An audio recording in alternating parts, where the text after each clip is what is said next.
You're listening to the World's Team Podcast. It's not just America's team, Cowboys Nation. It's the world's team. Now, here are your hosts, Paul Stewart and Mike Poland. How about them Cowboys? Hello and welcome to another episode of the World's Team Podcast, powered by FanDuel Sportsbook on the Believe Network and proudly sponsored by Cowboys Experience, your number one spot for stadium tours, tailgates, and the full Dallas Cowboys experience. I'm Paul Stewart and joined as always by my co-host Mike Poland. Today we're going to break down the Dallas Cowboys versus the Chicago Bears, and we'll cover all the latest injury reports, key matchups to watch, and what the Cowboys need to do to keep that momentum going. But yeah, Mike, how's it going? Yes, good. Calming down after a nail-biting Notre Dame versus Aggies game that was then followed by a just as bad nail-biting overtime game with the Cowboys. Yeah, I still can't get that craziness at the end of that game. But Brandon Aubrey's getting all the flowers he deserves right now, and rightfully so. Does he deserve to be the highest paid kicker? 1,000%, not even 100%, 1,000%. He deserves to be the highest kicker paid ever. Yeah. How many times has he actually kept us within distance of actually potentially winning the game? When it's pretty much been the Brandon Aubrey show when our offense has been that depleted. So I think Aubrey deserves that. He's kept us alive in certain games, even though we may have lost, but only by a fraction. But it's all mainly just down to Brandon Aubrey of how accurate he's been kicking. But other than that, we are off to Soldier Field this week, Mike. Weather depending, the rumor has it is going to rain in this game. But I know how exciting times. Just another thing we wanted to hear is weather, especially after that Eagles game in week 1. But yes, in terms of going into week 3, the Dallas Cowboys are 1-1 so far this season. The Bears are 0-2. They lost to the Detroit Lions by quite a fair bit, showing a lot of defensive struggles from their back-to-back losses. But Mike, what does the Cowboys need to do to avoid being underdogs on the road and reestablish control and keep their momentum going? The big one is the Bears secondary is depleted. So attack. So you want to get some easy plays going because you're on the road. Silence the crowd. Get Lamb, get Pickens, attack that secondary as much as you can. That then, obviously, by doing that, is going to force Montez Sweat and the like to have to play slightly differently. When they start to try and attack around the edge, that's when you just bring Javonte Williams in and you just say, go. And then it's basically pass setting up the run is how I feel. Yeah, I totally agree with you. And in terms of the Bears right now, I believe, and you can correct me on this, they are currently last in the red zone defense right now in the league, which is 8 touchdowns in the red zone in 2 games. In fairness, a lot of them did come from the Detroit Lions, but still, it's not a good start for the Bears, especially for their new head coach, Ben Johnson, who was pretty much the highest touted coordinator last year. Everyone wanted him as their head coach, whether it was the Jags or whoever that may be. Even with us as Dallas Cowboys fans, we really wanted Ben Johnson, but he's not had the best of starts in Chicago right now. No, I mean, his style is very different. A lot of RPOs, play action. The trouble is if you're playing from behind all the time, it kind of you never get to dip into that bag. So that's why I'm saying you attack early. You get some easy plays in there to get rhythm. And that also helps your offensive line as well, especially with the fact that you've got Brock Hoffman playing center. So you're gonna have to do some bits and pieces there to help him out a little bit. Other than that, I think the offensive line should hold up in this game good enough. The issues really for the Cowboys is kind of like what the Bears have. It's the secondary on defense. Yeah. Well, funny that you mentioned Brock Hoffman, who will be our starting center, but obviously the big news right after the game last week is that Cooper Beebe is going to be out for, I believe it's 4 to 6 weeks. 4 to 6, yeah. High Yeah. ankle sprain. Yep. So, get well soon, Cooper. We can't wait to see you come back, and it's a good step up for Brock Hoffman to show how reliable he has been for the Cowboys. And I mean, I keep going back to this one particular game last year, Mike, which was against the Giants. Funny enough, where he used mental warfare, and like I've never seen before from an offensive lineman. Really got into the head of Dexter Lawrence last year, and just showed a little bit of bulliness about him. So I'm thrilled to see that, like to see what Brock Hoffman can do, given he's going to be our starting center for the next coming couple of weeks. But in relation to that, with the injury to Cooper Beebe, hit me with the full injury report, Mike. Well, the injury report for Dallas is really, really easy. It's Deron Bland. No, that's it. That's it. Yeah, That's it, folks. It's just DeLon Bland. Yeah. They did have some on Wednesday's practice report, like Trayvon Diggs with illness. You had Tyler Guyton on there and Javonte Turpin. But since they've all been on the field, I was watching social media earlier on in the day, Javonte Turpin on there straight away. And I was like, yes, because Javonte Turpin, ironically, in the Giants game was kind of like the mismatch, and when he was injured and had to go off, you noticed the offense, it didn't lose a beat, it just had to change slightly because there was less of a threat. But Turpin at the moment is definitely making a name for himself. Yeah, I totally agree with you. But to hit me with the Chicago Bears injuries, because they actually are running into quite a few issues themselves. Yeah. So I mean, I mean, obviously we'll start with the big one, which is the cornerbacks. So you've got Jalen Johnson, Jalen Jones, both out, and Kyler Gordon. Apologies, Kyler Gordon as well. Since then, we've had TJ Edwards is a non-participant. We've got DeMarco Jackson, a linebacker. There's also DeAndre Swift is limited, which is quite a big one, to be honest with you, because Swifty isn't a bad running back. Just kind of has been unlucky with the way he's just kind of gone with things since he's entered the NFL. But you know, because of the way the Bears play, having a guy like Swift on the team is quite important. The Cowboys in run defense hasn't been bad. It's had moments of inconsistency, but it isn't bad. Having a guy like Kenny Clark in the middle has really, really helped the inside. Yeah, I totally agree with you. Like, I didn't expect Kenny Clark to have that immediate impact with the interior. Like our average of giving up yards in the running game is drastically decreased already from what we've witnessed from these two games. I just hope we can continue that momentum going forward, and not to mention when it comes to the addition of Jadeveon Clowney, will definitely add more to the pass rush. So, and you know me, Mike, I've always been a big Clowney fan. Yeah, ever since, yeah. like the 2014 draft, I believe it was when he was drafted, came from South Carolina. He made that one play during college, absolutely knocking the helmet off. I can't remember who it was against. I can't remember for sure, but that one play really elevated him to be that number one overall pick. And the one thing about Clowney for me is he has been consistent, unlike his tenure at Carolina, where he was more utilized as an outside linebacker at times, and that's where he saw the decrease in production. Because I'll be honest, I think he was played out of position, my personal opinion, because he's a pure pass rusher, and he can stop the run also. He can do that. Has 108 career tackles for loss over an 11-year career, which is just insane. Yeah, and his total sack count is like way above 40 anyway within his. Oh, it's like 56, I believe. Yeah, so really break it down on average. You're talking about 9 sacks per season, really, and in that type of ballpark.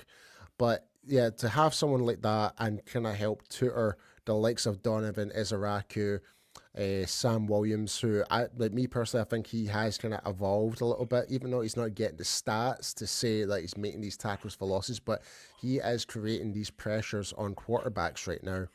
Like, and he was the main guy that put that pressure on to Russell Wilson to force that interception by forcing that offensive lineman back into the backfield. So I think Sam's doing a great job right now. I hope he progresses and get to learn from Clowney of some things that might elevate his game a little bit. Someone with that like proper veteran experience has been there, been it all, has been like multiple sacks per season. So I hope that he'll take that on board. But but looking at the key matchups, Mike. So we've kind of briefly talked about Javonte Williams, etc., where the Chicago Bears defense, in terms of the run game, are giving up a 148.5 rushing yards per game. Not a great statistic from their part. So they've got holes in their run game in terms of, they've got holes in stopping the run. But we're seeing, and we've been proven all wrong. Javonte Williams is actually really proving us all wrong here. We wanted to excited when we signed him, thinking it just would have been one of those guys like it will come in for the year, do a little bit in that, averaging maybe like 600 yards a year, a couple of maybe one or two touchdowns. But no, he's been steamrolling, getting the ball rolling. And even with Miles Sanders in that last game, he stepped up from what he made from his mistakes from the previous game against the Eagles. Yeah, I mean, he scores. Miles Sanders scores the touchdown, so that kind of like puts him back square again. But Javonte Williams, as you say, been fantastic in total rush yards this season. He ranks 7th among all running backs, so that tells you a lot. Had a really good game last week. His first game against the Eagles was instrumental as well, and it's quite important because the Cowboys need that running game. Because otherwise everything becomes so lopsided and predictable. Defenses can kind of just, okay, we'll bracket CeeDee Lamb, but this is the type of game where the passing game is definitely going to support Williams, and then what he needs to do is take those opportunities when he's given them, because if he can do that, and the offensive line becomes important here, especially with Brock Hoffman, to get into that second level and start just trucking through people to create holes for Williams, the game then becomes all lopsided. Yeah, no, I totally agree with you. And what about Miles Sanders? What do we expect more from him going into this game, even though he is pretty much running back number 2 in this situation? Yeah, I mean, you're having him in to spell for definite. You're just keeping Williams out there as much as you can, and then Sanders is coming in when Williams is just like, man, I need a break here.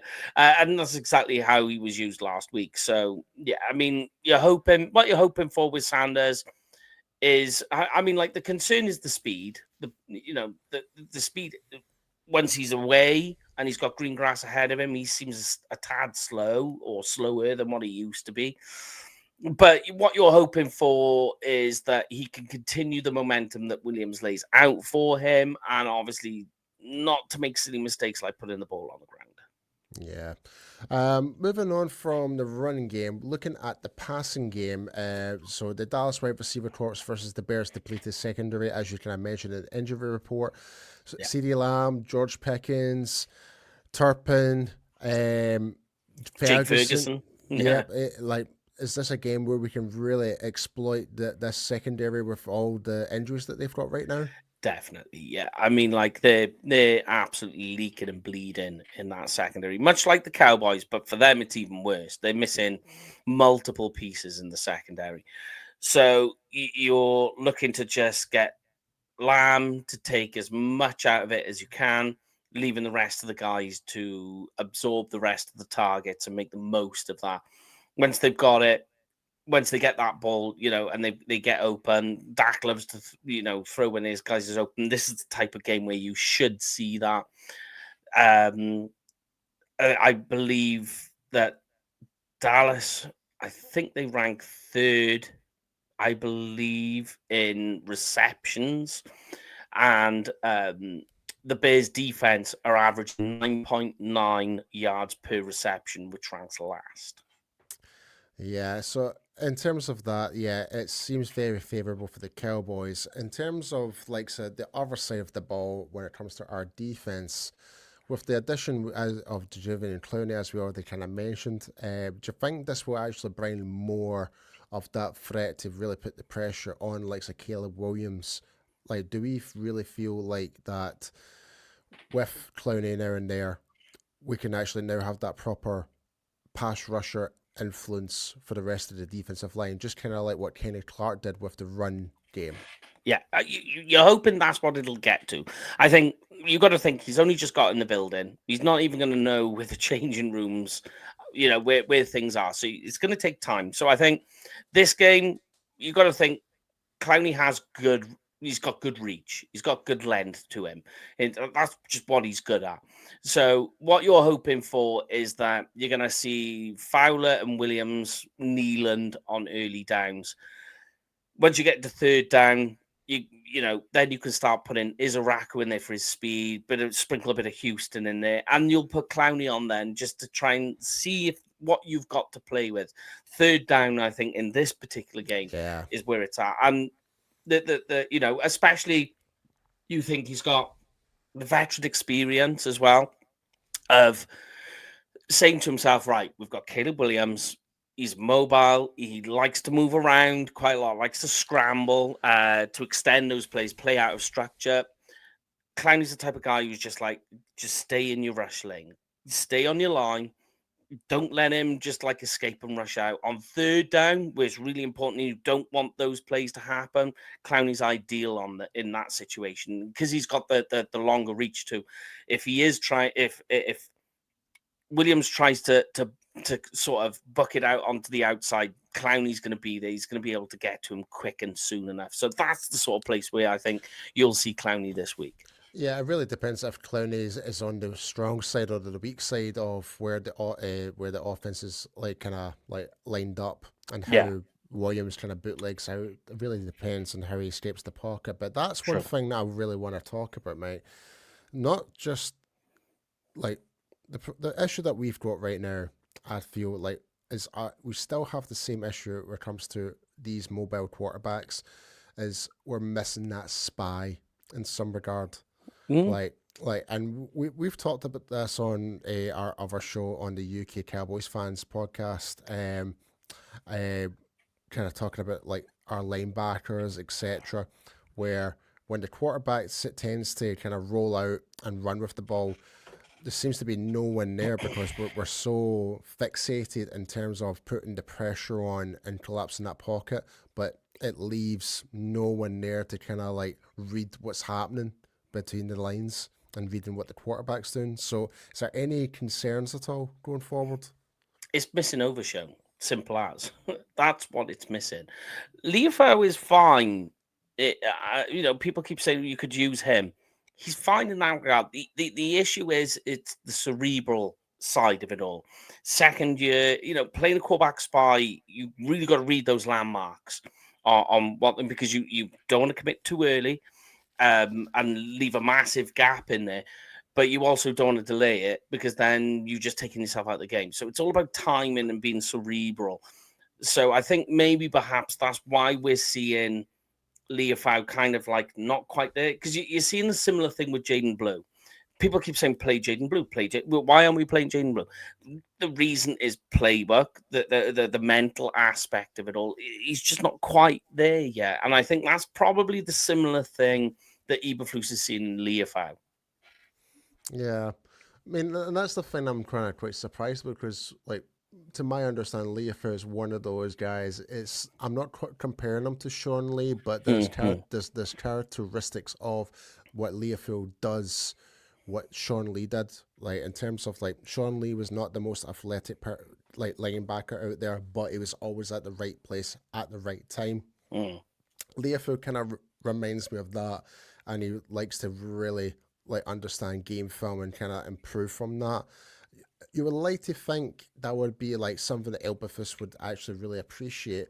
Whether we're kind of holding off on Leofau right now, like, and planning for certain situations. We just don't know.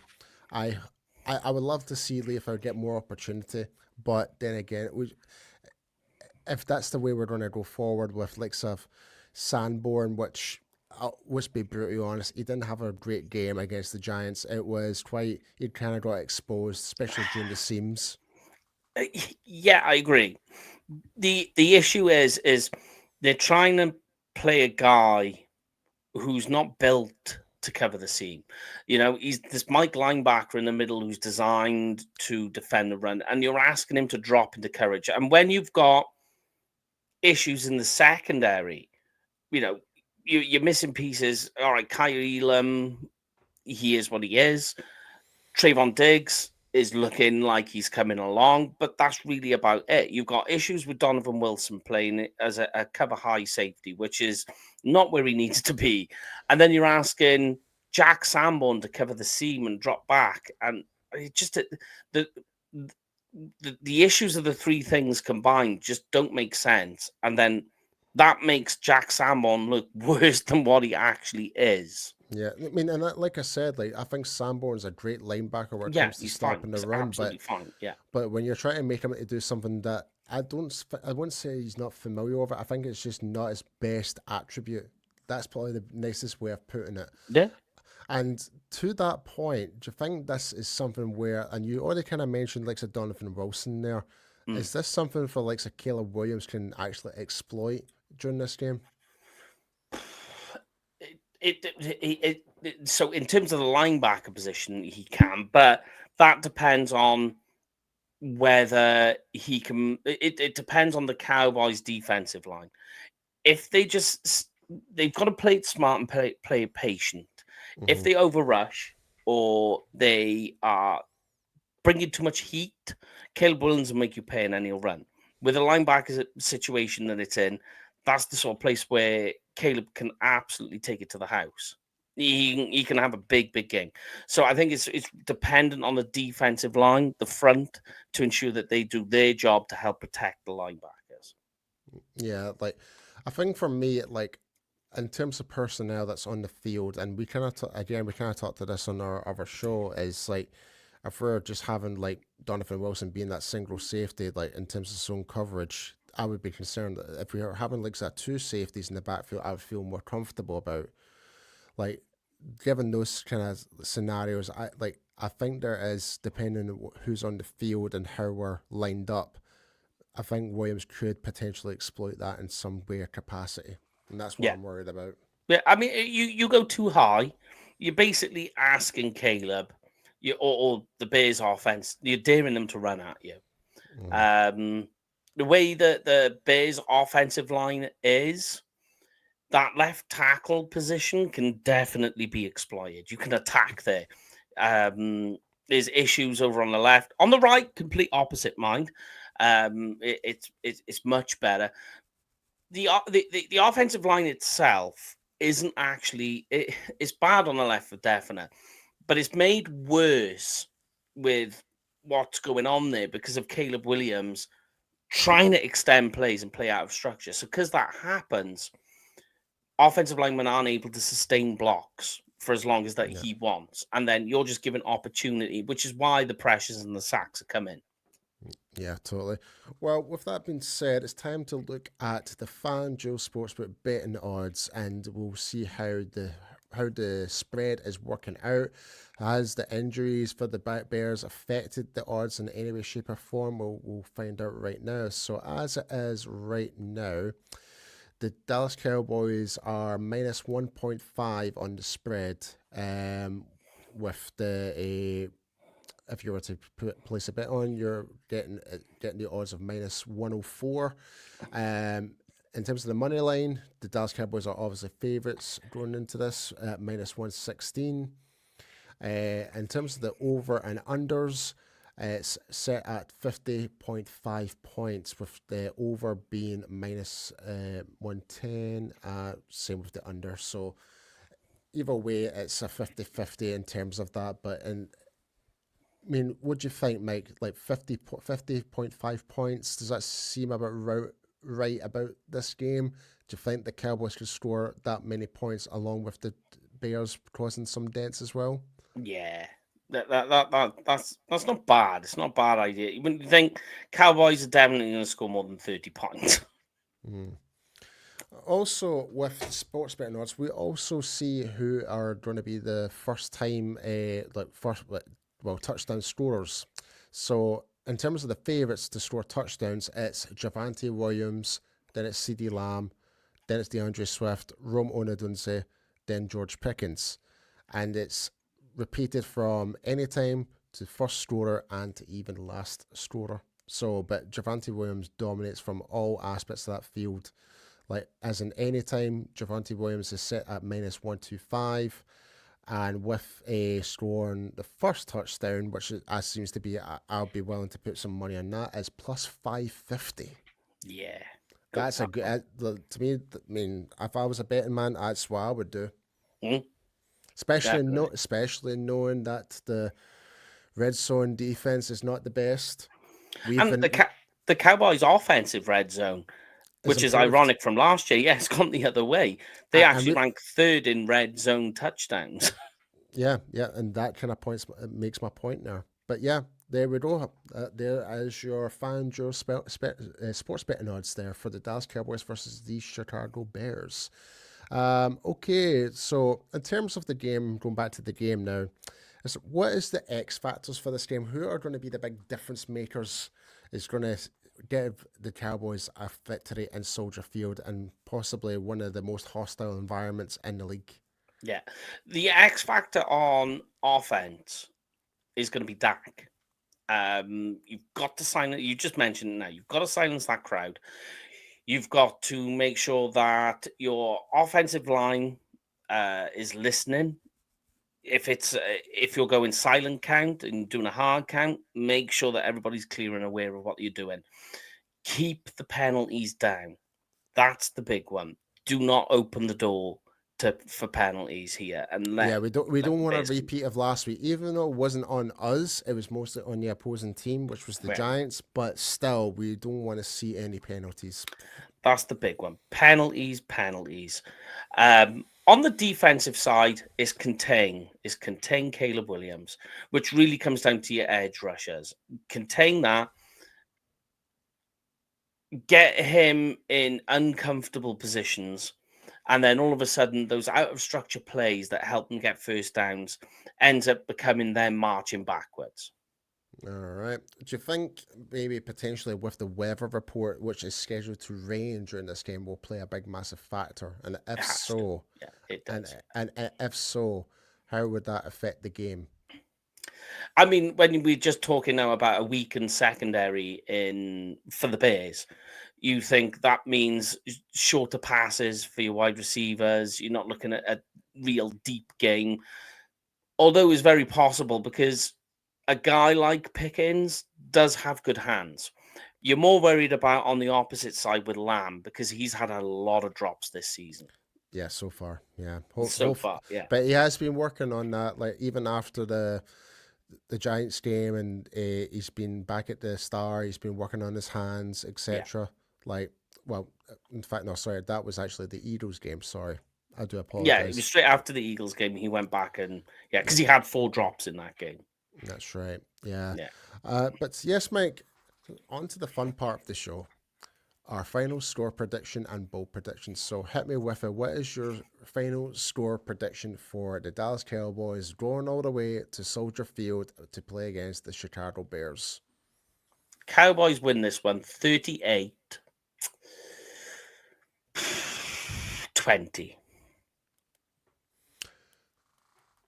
I did have all right, okay. So I had a scoreline earlier, which I mentioned on the UK Cowboys. I am going to change mine slightly. I'm going to change mine slightly as well, kind of based on the weather, how our run game has definitely developed over the past 2 games, and just how the Chicago Bears injury list is quite something right now. So I'm going to go Dallas Cowboys 35, the Chicago Bears 21. Okay, fair. Yep. We're not that far off from each other, really, then. Not that far off. So if we can get a win with the 2-score advantage, that's a great win, I think, especially away from home. So definitely. All right, Mike.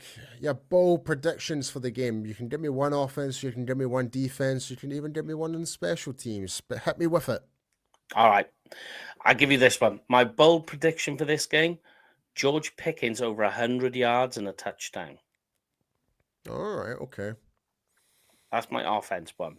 I wouldn't say that's bold. I think that would be quite not a surprise because it is due to come at some point. So, but if you think about it, it means that Pickens has 100 yards gain before Lamb did this year. I tell you what, I've got the most. It might be the most ridiculous bold prediction I've ever given you, mate. Come on, then. Jack Sanborn with a pick 6. If that was to happen, oh my goodness, that would be amazing. But Jack, if you're watching, just so you know, I'm rooting for you. Just so you know that. All right, I'll give you a defensive one for me. Mine is going to be that not only does Donovan Izaraku get his first sack of his rookie career, he also gets a sack fumble. Oh, so we're having a takeaway as well. All right, okay. All right, well, see how you've done one offense, one defense. I will jump back to offense. Offense, yeah.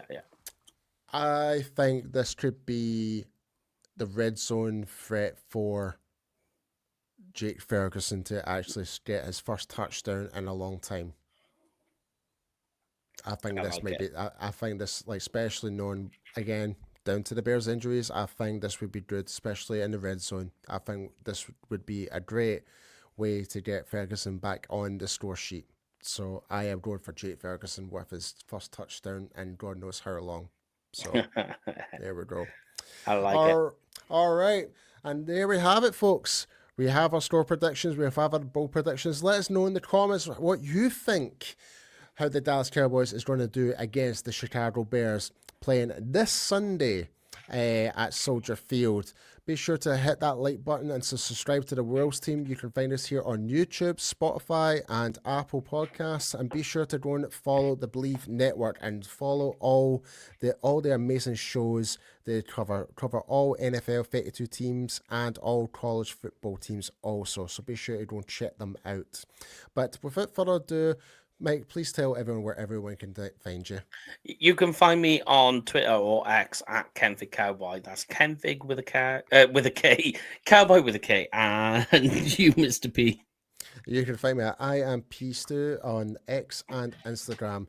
There we have it, folks. That is the end of this episode. Be sure to join us right after the game. We will be posting our instant reaction right after the game on Sunday, which would probably be available early hours in the morning in terms of if you're based here in Europe. But if you're in America, like Central Time, it would just be within like the next hour or so after the game's finished, by the time we record and get it uploaded. Production, yeah. By the time it's all produced. So, but yes, folks, we will see you guys on Sunday. And like as always here on the World's Team, it's not just America's team. It is the World's Team. We'll see you guys on Sunday, folks. That's a wrap on the World's Team Podcast. Smash that like button and hit subscribe, Cowboys Nation. This ain't just America's team, it's your team. Touchdown! It's the World's Team, only on Believe, where real fans live. How about them Cowboys?